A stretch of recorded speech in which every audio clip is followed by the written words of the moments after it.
This is an important service announcement from the People's Union educating rabble into limitless equality. I'm sure that most of you are already aware that Philadelphia's Office of LGBT Affairs has recently redesigned the gay pride flag. The alterations to the flag are already controversial, of course, and we at PUERILE felt that we had to weigh in on the value of this new flag. The fact is that this redesigned More Pride, More Color flag is a half-hearted attempt at inclusion. PUERILE knows that the only true path to absolute equality is through inclusion.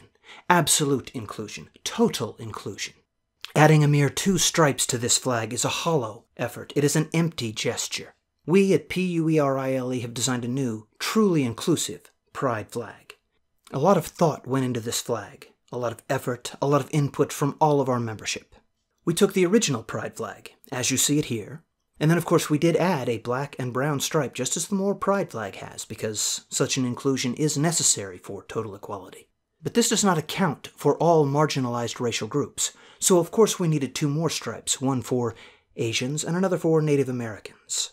It was suggested by some of our membership that there are in fact people of European descent who are also marginalized. You can imagine the debate that inspired. However, it is true that there are impoverished Europeans, and after much conversation it was determined that a new stripe could be added as long as it used the proper colors. So we added this stripe, using the colors of the European Union flag, a great symbol of diversity and inclusion and limitless equality. The flag is still highly incomplete though, because you do have to have a stripe for transracial people. It did take us some time to decide on a color, and we're not certain that we won't change it in the future. People of various racial and ethnic backgrounds are not the only people who are marginalized, so of course we do need more stripes. Our next stripe is obviously for the disabled. When people consider disabled, marginalized people, they typically only consider people with mobility issues, such as people in wheelchairs, so of course we need 2 more stripes, one for the deaf and one for the blind. 6 more stripes include further marginalized groups, such as little people, unfortunately often referred to as dwarves or midgets, we know better. There's also a stripe for those with terminal illnesses, the elderly, the overweight, people with learning disorders, and the mentally ill. This last stripe for the mentally ill immediately inspired us to add another stripe for the homeless. But we know that the homeless are not the only people who deserve a stripe here, so there is another one for the economically disadvantaged. Further stripes had to be included for the imprisoned, the addicted, and the illiterate. We briefly considered adding a stripe for people who have no rhythm, until we determined that the member who was suggesting that is really just a troll. However, that same member jokingly suggested that we should include a stripe for people with eating disorders. Now that may be a joke to him, but we take that very seriously. We know that people with eating disorders truly are marginalized, and so here's their stripe. Now, conspicuously absent from our flag so far is a stripe for Muslims.